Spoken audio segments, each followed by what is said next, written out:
Y'all, mixtape review. I hope y'all had a happy 4th of July. All that good shit. King Louie dropped off his mixtape yesterday. Finally, with Tony. I don't know why Lil Durk didn't drop his shit, but at the end of the day, hey, it is what it is. You feel me? So we just gotta, bear with him, and hopefully he'll drop that shit pretty soon. But King Louie dropped his project. The mixtape was kind of altered in a way. It's like kind of got this monstrous theme to it, and the original one kind of had that Scarface theme to it. So the mixtape cover on some horror type shit. To me, Drilluminati 2 was doper than this, but this still wasn't, no pushover. It wasn't whacking nothing like that. It's just a different mixtape series, different type of growth in a sense. But I do hope he dropped Drilluminati 3 sometime this year, man. Before it's over, he dropped D2 last year, December 17th. So it's been like 7 months since he dropped the project. You know what I mean? But honestly, throughout this project, I feel like he talking about Chief Keef, bro. If you go on his Instagram, you will see the hashtag more Tony, less Sosa. Damn, so that's definitely, you feel like he's dissing that nigga. The first song, B.O.N., big old nigga, hard beat, you feel me? A dope ass hook. His flow was crazy. It was good. Some good real lyrics in there, some street lyrics in there, and just basically telling niggas how it is. Number 2, Sheets featuring Shy Hoover. Kind of got that drill beat type sound. Hard hook. His flow is fucking bananas on there, you know what I mean? The lyrics is just on some street shit, that Chirac shit. Definitely dope as fuck. Number 3, he commented and said he really made drill music. He the one that originated the shit. You feel me? So you can't be mad at that. Till I meet Selena. Y'all know who Selena is, you know what I mean? R.I.P. to her. That's what I took from it, you know what I'm saying? Till I meet Selena, I guess he's saying till he died. Good little metaphor, but the beat was dope. His flow was crazy. You know what I mean? The hook was really shit. You gotta listen to that hook, man. And he had some raw lyrics in there. You can't be mad at that shit. Him and ain't shit on TV. Difference featuring Splitter. Cool ass beat. You know what I mean? That was a nice ass beat. Cool hook. You know what I mean? His flow is crazy. Reflective lyrics, and y'all should know what reflective meaning you thinking back about, from back in the day up till now. So that song was pretty dope. Number 5, Made. I thought that song was okay. It wasn't all that. The beat was cool. The hook to me was lazy in a sense. His flow was crazy. The lyrics was debatable if they was good or not, you know what I mean? But that song was okay.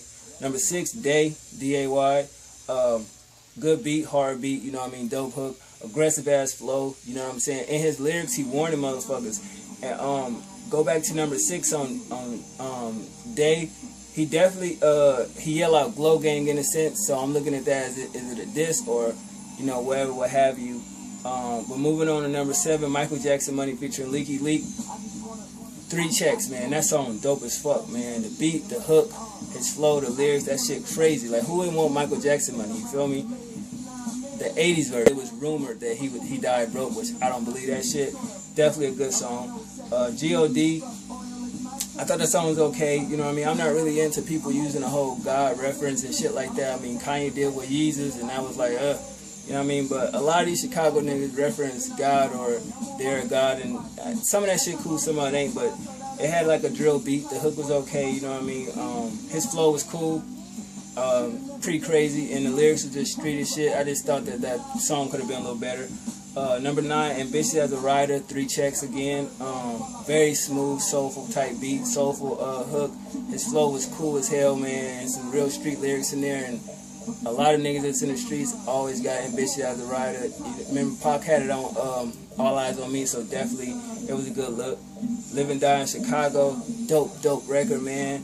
I would have liked it to hear a lot of other features on this, but I didn't get it. But this song definitely would have been dope. If he could have got Ye on it, that would have been flawless. Like a verse from Ye, a hook, an ad-lib, or something, that would have been dope.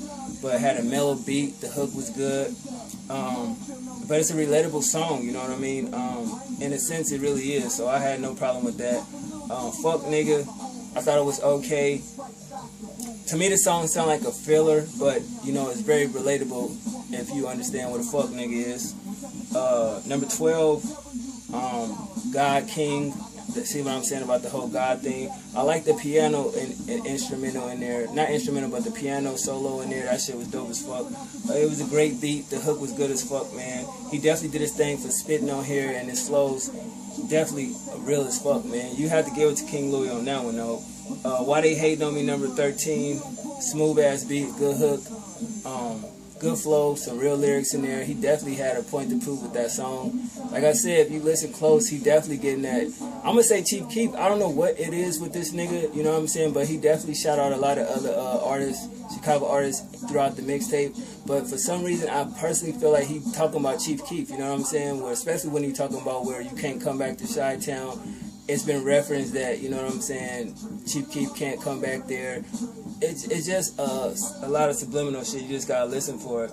Would You Believe Me, number 14, a cool ass beat, good hook, you know what I mean? Crazy flow. That nigga was crazy. Like the last couple songs, he just spazzed out on them, man. And flexing, he flexed so hard on them lyrics. That shit was just crazy, like on everything. So I fuck with that record. Last song, M.N. featuring Leaky Leak. Very unique beat, I will say that. The beat was unique.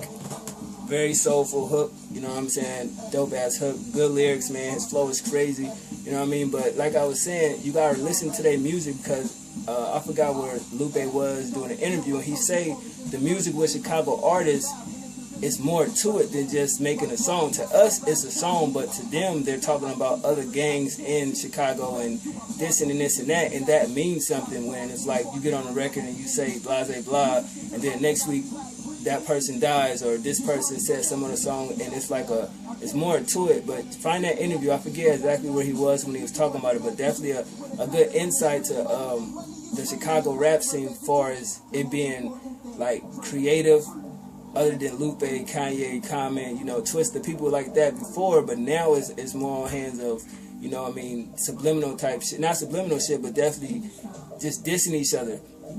One thing I will say about that is like, I'm not mad at that because in any urban area, everybody went to school with motherfuckers or grew up in neighborhoods where they didn't like other niggas in other neighborhoods and shit. And it's just like, you know what I mean? But streets talking, you know that. So I just look at this as with Chicago artists, it's like, it's gangs. So it's just like any city with gangs in it. If you really in the street life, you know other niggas that's in the gangs, y'all at the same spots, not really the blocks and shit, but as far as y'all going out, hanging out, going to clubs and shit, y'all know the nicknames and shit like that. So I just look at it like they got a problem with each other, and most of these niggas went to school together and shit like that, so they dissing each other on wax. It's just like when niggas in Oakland grew up together from elementary, middle school, and high school and shit, and then some became rappers, you know what I mean? If they had an issue, they'd probably say the name and the rhymes and shit like that, and then shit could escalate from that. But at the end of the day, I don't look at it like it's a big crazy thing. It is, but at the same time, it's just like if you at home or on your block or whatever, and you got a problem with a nigga down the street and y'all rappers, of course y'all gonna be saying shit, you know what I mean, that only y'all know who y'all talking about, but to us it's just music. It's like, damn, he got at somebody. Crazy, but that's just a little insight and shit. But I definitely get his mixtape 7.5 out of 10. I fuck with 12 out of 15 records. Production 7.5 out of 10. King Louie definitely did his thing, man. Shout out to him. And I just heard that Katie got banned, signed to his label, so that's kind of why she sound like him. So shout out to the subscriber that basically put me on to that. But definitely check this mixtape out. It's definitely worth listening to. Don't do the whole comparison of his last project to this one. You gotta look at shit as growth. It's been 7 months, so definitely take it for what it's worth. It's a lot of shit that happened in Chi-Town or Chirac in the last, you know, damn near year or so, or 8 months. But at the end of the day, it's still good music. And how I'm gonna look at it, you know what I mean? I look at it for the music and not everything else. It's a travesty what's going on out there, but at the end of the day, we can't change the world. Only people can change themselves. You dig? One.